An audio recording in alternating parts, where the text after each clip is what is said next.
At 7:42 a.m. on a quiet Tuesday morning, a single tweet from Senator Elizabeth Warren ignited political firestorms across social media. Ted Cruz is dangerous. Disinformation is not protected speech. He must be silenced. Urgently. The wording wasn't ambiguous. The tweet included a freeze-frame photo of Senator Cruz mid-sentence during a university town hall. His hand raised, brows furrowed, mid-debate. Below the image, Warren's caption read, "This isn't constitutionalism, it's manipulation in a suit." Within minutes, hashtag Silence Cruz was trending on X. Within the hour, progressive influencers reposted it. Opinion writers broke it down on cable panels. Pundits on The View read the tweet like scripture, smiling knowingly as if a political prophecy had been fulfilled. But what none of them expected, not even Warren, was how Cruz would respond. Not with a tweet, not with a thread, but with a microphone, a camera, and the full force of the Constitution. That part, however, was still a few hours away. At 8:07 a.m., Senator Cruz was sitting in the back of a black SUV, scrolling calmly through his phone. He didn't flinch at Warren's tweet. He didn't even raise an eyebrow. His aide, Marcus, was already in a mild panic. He'd tagged CNN, MSNBC, The Washington Post in his notes. "She's trying to blacklist you, sir," Marcus said quickly. Cruz stared out the window, voice cool and firm. "She doesn't want me blacklisted," he replied. "She wants me erased." He turned to Marcus. "What time is the university panel today?" 3 o'clock, live on C-SPAN, simulcast on YouTube and X. "Good," Cruz nodded. "Pull the full thread, every single tweet. I'm going to read it all, by name, on record." "You want to respond to her on stage?" Marcus asked. Cruz looked at him, composed as ever. "I want to hold up a mirror, let the nation see who's truly afraid of the First Amendment." By 10:30 a.m., screenshots of Warren's tweet had already crossed ideological boundaries. Conservative commentators had entered the fray. A sitting U.S. senator just called for the silencing of a political opponent? That's not democracy. That's tyranny. In pearls. Cruz didn't retweet anything. He didn't post. He prepared. While Warren added more fuel with additional tweets, labeling Cruz's speeches as dog whistles for extremism and constitutionalism cloaked in authoritarianism, Cruz quietly printed each one out. He annotated them, underlined contradictions, and neatly tucked the evidence into a black leather folder. At 2:15 p.m., Senator Cruz arrived at the Georgetown University Auditorium, where the panel would be held before a national audience. He stepped out of the car with the thread in one hand and the U.S. Constitution in the other. Inside, the auditorium was at capacity. Students, faculty, journalists, influencers, all packed shoulder to shoulder. Anticipation buzzed like static. Cameras were already rolling. Fingers hovered over record buttons. The backdrop behind the stage read, "Gen Z and the Future of Free Speech," a neutral title. But the room was anything but. Backstage, Senator Cruz stood still, sharp in a navy suit, a Constitution pin glinting on his lapel, leather folder in hand. It wasn't heavy, but it carried weight. Marcus leaned in, whispering, "Moderators just updated the script. Warren's tweet will be featured in the panel's intro." Cruz didn't blink. "Of course it is." On stage, the panel moderator, a media professor with slicked back hair and horn-rimmed glasses, strode out with practiced poise and a smirk. "Welcome everyone to what promises to be a spirited conversation about the limits and liberties of speech in the digital age," he began. "Today, we're joined by journalists, student activists, and some of the most controversial voices in American politics." A few chuckles rippled through the crowd. And unless you've been living under a rock, you already know why this panel is trending nationwide. The screen behind him lit up. "Ted Cruz is dangerous. Disinformation is not protected speech. He must be silenced, urgently." Senator Elizabeth Warren gasps, cheers, boos. Phones shot up in unison. And backstage, Senator Cruz calmly tightened his grip on the folder. The war wasn't coming. It had already started. He must be silenced, and fast. Senator Elizabeth Warren. The auditorium erupted. Some in the crowd cheered loudly, energized by the quote. Others booed sharply. Cell phones rose like drawn sabers, recording, live streaming, documenting. The moderator smirked once more. And now the subject of that tweet, Senator Ted Cruz. Polite applause rippled through the audience, awkward and uneven. A few students clapped deliberately louder, but the majority were filming, not welcoming. One student in the front row held a handmade sign, "Silencing isn't censorship, it's protection." Senator Cruz stepped onto the stage, not quickly, not slowly, but with precise, deliberate purpose. He didn't wave, he didn't smile. He walked directly to his chair, set his leather-bound folder on the table, and calmly removed a single printed sheet. Then, with focused motion, he looked directly at the moderator. "If you're going to begin with a quote," he said into the microphone, voice calm but resonant, "you should be prepared for the rest." Gasps, then total silence. The panelists seated beside him, a journalist from The Atlantic and a campus activist, exchanged uneasy glances. Cruz opened the folder. The sound of the leather creaking echoed faintly. He wasn't here to defend himself. He was here to indict the entire premise. He sat tall in his chair, posture steady, eyes scanning the audience like a cross-examiner before a jury. Behind him, the massive screen still displayed Senator Warren's tweet. Phones were pointed. The left smirked, the right murmured. He leaned toward the mic again, not dramatically, but with unmistakable precision. "This morning," he began, voice smooth, clipped, precise, "a sitting United States senator declared that I should be silenced." Gasps again, audible ones. "She didn't say she disagreed. She didn't challenge my policies. She called me dangerous and said I needed to be shut down." He raised the printed tweet. "You've seen this one already," Swati said, tipping the page. "Ted Cruz is dangerous. Disinformation is not protected speech. He must be silenced." He paused, then smiled, not for charm, but to signal the first blow had landed. "Well, Senator Warren, I hope you're watching." He turned the page. "Because here's what you said next." Cruz began to read. "Ted Cruz represents everything wrong with modern conservatism. Constitutional cosplay wrapped in ambition." The audience stirred. Some students chuckled. Others looked visibly uneasy. He continued. "He hides behind free speech to justify extremism. If he cared about democracy, he'd stop talking and start listening." Cruz looked up again. His expression hadn't changed an inch. "Is that what free speech means now?" he asked plainly. "Only for those you agree with?" Dead silence. He flipped to the next page. "I've urged media networks to stop inviting him, asked platforms to stop amplifying his message. What he promotes isn't dialogue, it's disinformation dressed in a tie." Even the moderator shifted in his chair. Cruz placed the page gently on the table. "A tie," he said quietly. "That's your critique? My neckwear." The tension thickened. Cruz leaned forward, eyes locking with a group of progressive student organizers seated in the front row. "I've read every word. I'm not here to shout. I'm here to show you that truth doesn't hide behind trending hashtags or curated outrage." Only one page remained. He held it up. "And this," he said, "is the part you weren't supposed to say out loud." He read, "He's a relic of the right dressed up for Gen Z, dangerous because he sounds persuasive. We silence him, or he spreads." The room froze. No claps, no laughter, not even a whisper, only stillness. Cruz set the page down, folded his hands atop it, and turned calmly to the moderator. "I've been called a lot of things," he said levelly, "but I've never been called that honest." Cruz's words hung in the air like a closing argument. The final line from Warren's tweet, "We silence him or he spreads," was still echoing in the minds of students, moderators, in the quiet, furiously typing journalists in the back row. The moderator shifted once more, awkwardly adjusting his notes. The other panelists were visibly uncomfortable. What they had expected to be a debate, Cruz had reshaped into something far more uncomfortable. Not defense, not retaliation, a reckoning. Cruz took a breath, leaned slightly forward. "There's something unsettling about a person who doesn't flinch when you try to shame him," he said, scanning the audience, his tone cool but resolute.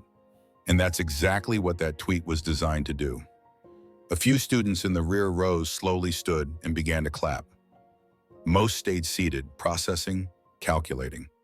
Cruz raised his hand gently, signaling for quiet. "I don't need applause," he said. "I need honesty. From every one of you." He reached into the folder and retrieved a small, worn pocket constitution. Holding it up between his fingers, he continued, "I swore to uphold this. Not as a lawyer, not as a senator, but as an American." He opened to a marked page. "First Amendment," he read, "Congress shall make no law abridging the freedom of speech." Looking up, his expression was steady, his voice unwavering. "That includes voices you dislike. That includes opinions you find uncomfortable. That includes truths that are inconvenient for your side of the aisle." A quiet murmur passed through the room like a shifting current. "Senator Warren is a sitting U.S. Senator," Cruz continued. "She has every right to disagree with me. She has every right to challenge me. But when she uses her office to suggest I should be silenced, not debated, that's not democracy." He paused just long enough. "That's authoritarianism with better branding." A wave of nervous laughter broke out, half humor, half release. The moderator leaned forward. "Senator Cruz, we'd like to move on to—" "I'm not finished," Cruz said, eyes forward, not raising his voice but making it clear. The crowd stirred again. Some clapped, others whispered. But it wasn't chaos now, it was something rarer. Clarity. Cruz stood up. "I'm 52 years old. I've been called a puppet, a zealot, a sellout, a threat. But I've never been called irrelevant. And maybe that's what scares them." Then he looked directly into the nearest live stream camera. "To every young American watching, left, right, or somewhere in between, don't let them reduce you to caricatures. Don't let them shame you into silence with hashtags and talking points. They don't fear your politics. They fear your voice." He paused, just for a beat, and that's how you know it matters. That final line cracked something open.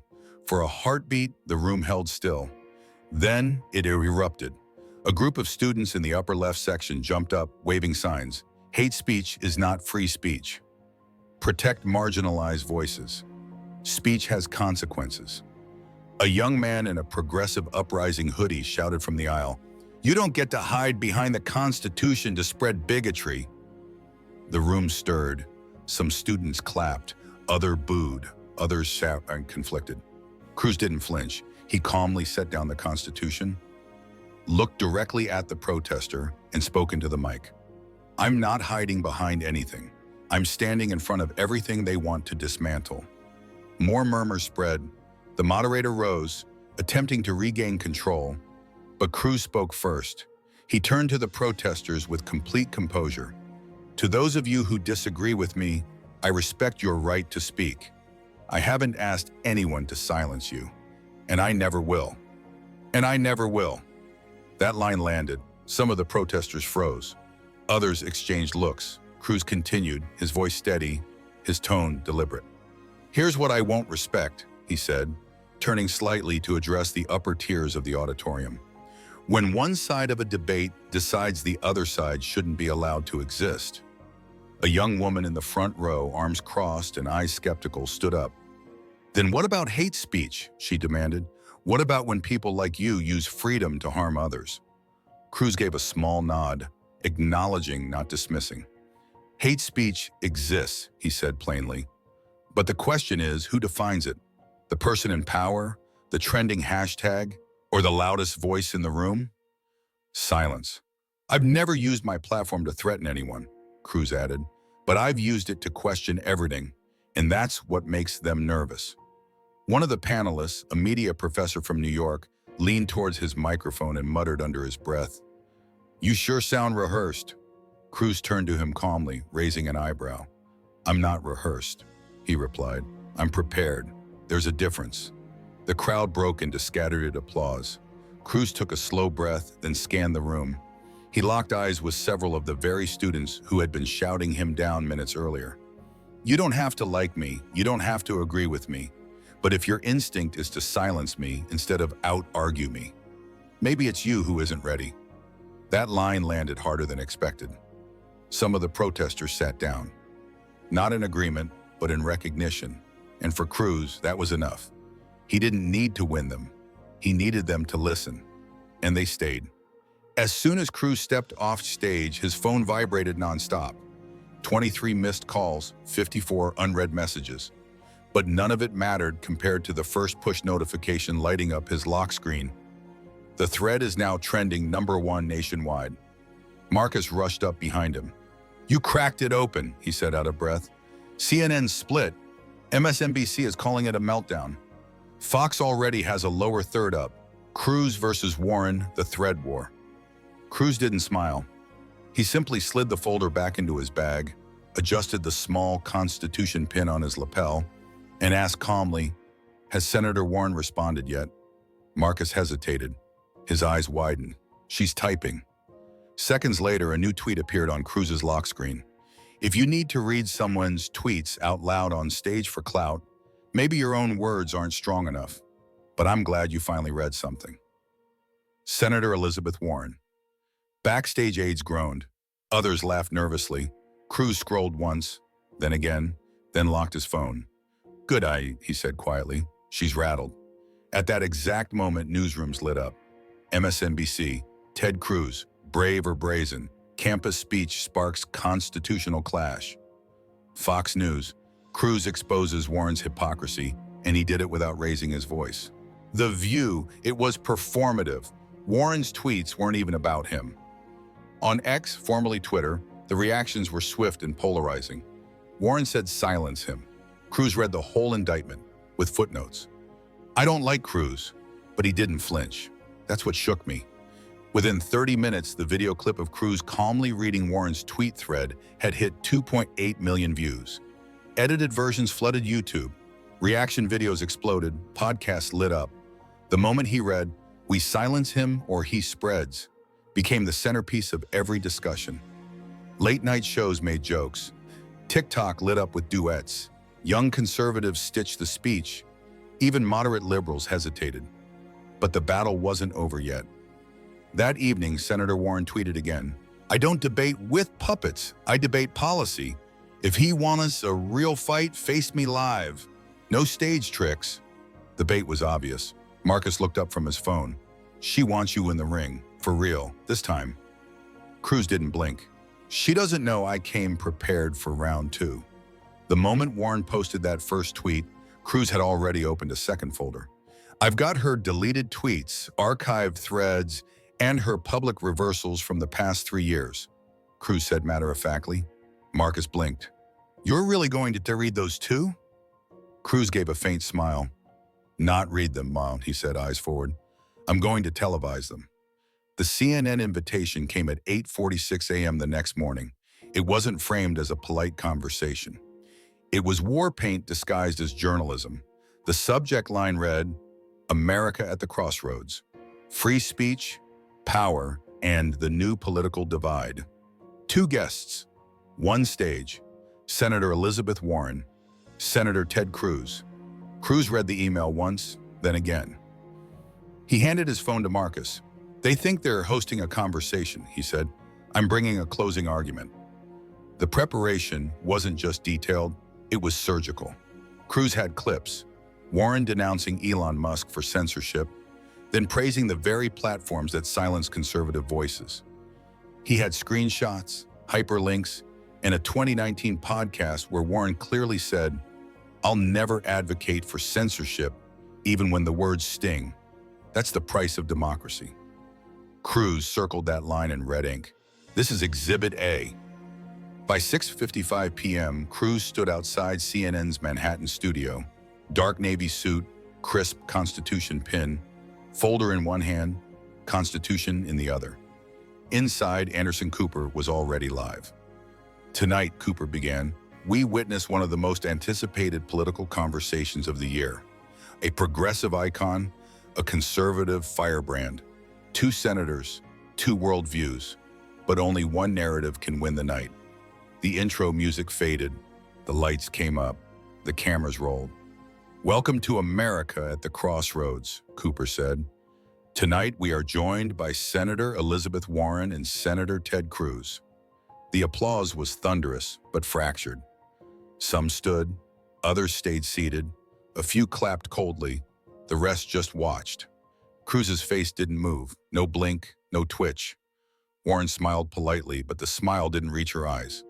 Cooper turned to her first. Senator Warren, you tweeted that Ted Cruz should be silenced. Do you stand by that? Warren, polished as ever, chuckled. I said dangerous rhetoric deserves to be challenged. And if that makes people uncomfortable, maybe it should. Cruz said nothing, no interjection, no smirk. He waited. Cooper turned to him. Senator Cruz, your response. Cruz opened the leather folder. I brought receipts. He slid the printed tweet across the table. Anderson, he said, steady as stone. Senator Warren didn't challenge me. She didn't question my views. She called for me to be erased from public discourse. He pulled out a second page and placed it beside the tweet. Here, he said, is a transcript from a 2019 podcast. Senator Warren's own words.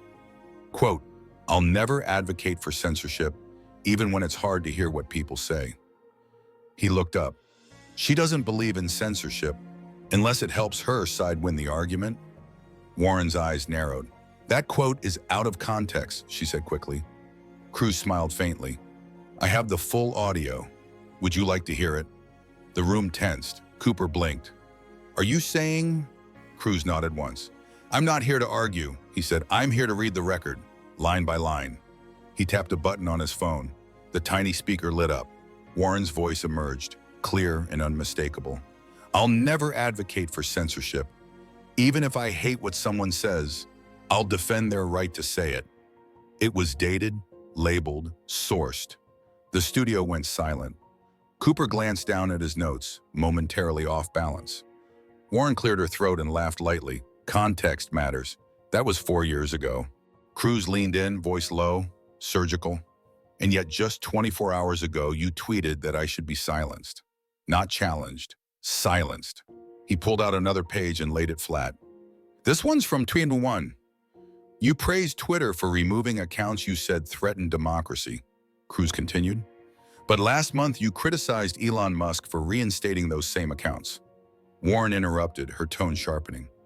Those accounts spread violence, Senator Cruz. Cruz's reply was even, unhurried. They shared articles, just as I do, just as you do. If opinions are violence, who decides what's safe to say? The crowd stirred. Anderson Cooper tried to intervene. Let's stay on the topic of public platforms. But Cruz simply raised a finger, not to silence, but to signal there was more. He tapped his phone. A second audio clip played for the audience. Warren's own voice from a 2022 podcast, praising a university's decision to ban a controversial speaker.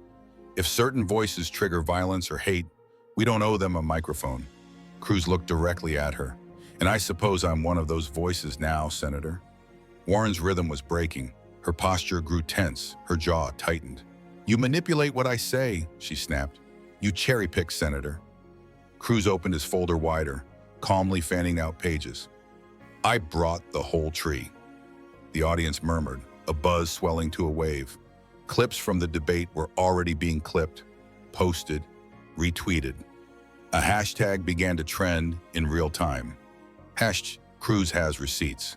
Cooper, momentarily stunned, pressed. Senator Cruz, are you saying Senator Warren is intentionally inconsistent?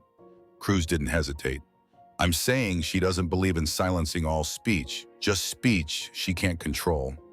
Warren scoffed. You're twisting the truth. Cruz turned, locking eyes with her. No, Senator. I'm quoting you, out loud, unedited, on the record. Exactly what you tried to prevent. The overhead lights buzzed faintly. You could feel it. The power was shifting. The narrative, once tightly held in Warren's tweets and applause lines, was slipping.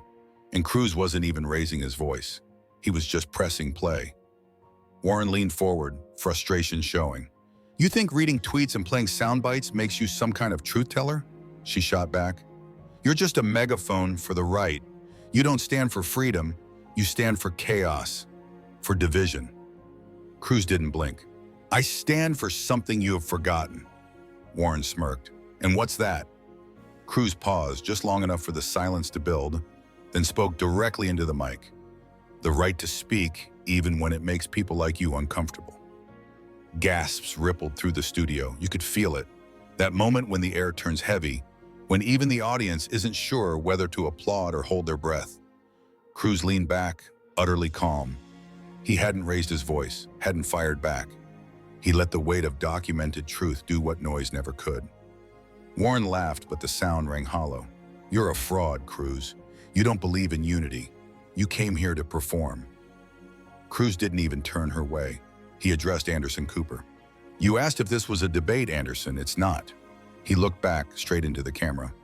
"This was a mirror, and I held it up, not just to her, but to everyone watching who still thinks censorship is strength and silence is virtue."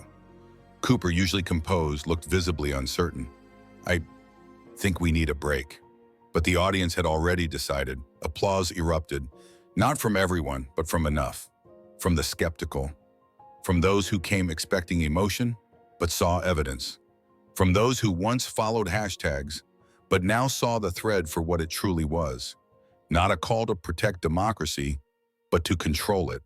The live comment stream on CNN's digital feed exploded. He destroyed her without yelling once. "This isn't just politics, this is principle." Cruz just gave a master class. Senator Warren sat stiffly, arms crossed, jaw clenched. Senator Cruz gathered his notes slowly, methodically, his navy suit catching the light as the screen faded to commercial. Anderson Cooper's voice, picked up by a hot mic, muttered, "That wasn't a debate, that was a dismantling." The second CNN went to commercial, the internet erupted. Cruz on Reddit, unedited, uncut, thread by thread, trending and climbing by the second. Within minutes, Fox News posted a highlight reel. Cruz versus Warren, the night the thread broke. A 12-second TikTok, just Cruz saying the right to speak, even when it makes people like you uncomfortable. Hit 5 million views before midnight. On X, conservative accounts declared, "He walked in with tweets, he walked out with a movement." But it wasn't just the right. Even some moderate and liberal voices hesitated before hitting send. A Columbia student posted, "I don't agree with his politics, but he didn't lie, and that's rare." A centrist commentator tweeted, "This wasn't a takedown, it was a revelation. Warren had sound bites, Cruz had facts." Meanwhile, Warren's account stayed silent for hours. No victory tweet, no rebuttal thread, just silence. And in that silence, Cruz's presence grew louder. He walked out of the CNN studio into a wall of cameras. Reporters called questions, but he didn't grandstand. He simply held up the Constitution in one hand, the crumpled tweet printouts in the other. "My job isn't to yell louder," Cruz said. "It's to make sure truth echoes longer." Trump reposted the clip minutes later. "He's a star. The squad is crumbling. The new generation is rising." Pre-did. Breitbart ran with, "Cruz didn't blink, Warren did." The Atlantic was more cautious. Cruz's calm could change the conservative playbook. MSNBC's panel argued, "Cruz's rhetoric is dangerous, but it's hidden behind polish."